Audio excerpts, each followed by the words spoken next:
liqa rabbi. Ka ardhur femen kana yarju, kush shpreson. Kjo shpresë nuk është shpresë don kam qef. Jo, kjo shpresë këto është bindje. Kush është i bindën se nesër kam të taku Allahun azza xal. Mu përgatit për këtë takim Allahun njëtën. Mu përgatit sigurisht, ngjaj mirë, çora kur të çesh përpara me di se hesapi kam dal xhennet, jo xhenem. Femen kana yarju liqa rabbih, kush e shpreson takimin me Zotin, çka më bëj njëri? Falyamal amalan salihan wala yushrik bi ibadati rabbih ahada. Ti kanë kur lezon dajet e Kur'anit thosh e tash shkon mosoj kur është e njëjta. Çfarë ka thonë Allahu para dy faqeve? Para çfarë kërkesë? Të kërkesë Allahu s'ka para vetë apo. A pa diçka tren këtë kërkesë?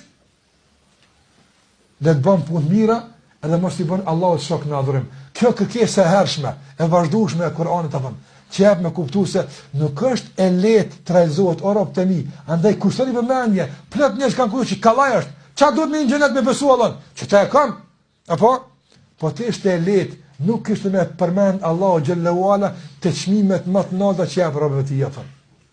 Të xheneti o përmend amanu wa amilus salihat. Firdausi ma amanu wa amilus salihat. Apo këtu liqa rabbi kush shpreson. Jo e tjerë që nuk shpreson s'ka më taku. Jo, po kush ka dëshirë që takimi i tij me Allahun të jetë fashëbardh, të jetë i mirë, çka të bën ky njeri? Kur gjithë të pas ato që kena thonë në vazhdimsi. Falyamal amalan salihan, le të bën punë të mira, wala yushrik bi ibadati rabbih ahada, edhe mos të bën shok në adhurim të Allahut askën. Andaj këto është për qëllim mos të bën shok këtë çka për shirkun. Po në veçat një dietar kanë thënë rian, syfaqsin, mundoni vallë që në vazhdimsi të investojnë në sinqeritetin e juaj, në sinqeritet, nga se sinqeriteti është vepra kryesore që në bazë të së cilës pastaj edhe veprat e tjera marrin çmimin. Wallahi mungesa e sinqeritetit devalvon të gjitha veprat e tjera. Ka njerëz që kanë marrë yomul qiyama me vepra sa kodra e Uhudit. Thot pejgamberi sallallahu alajhi wasallam yaj'aluhu Allahu haba'an manthura. Allahu i bën hi dhe plon për farasye, nga se kanë pas për qëllim fytyrën e Allahut azza xal.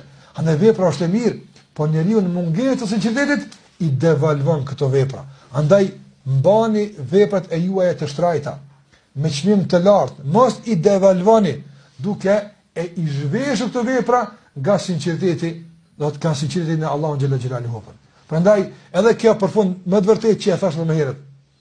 Kërkesa e vazhdueshme e Kuranit që ta përmirësojmë besimin dhe të përmirësojmë veprat e mira jep me kuptues se është një mision, është një projekt që duhet robi vazhdimisht të angazhohet dhe të përpjeket në përmirësimin e tyre, nga se nuk është e thjeshtë, nuk është e lehtë.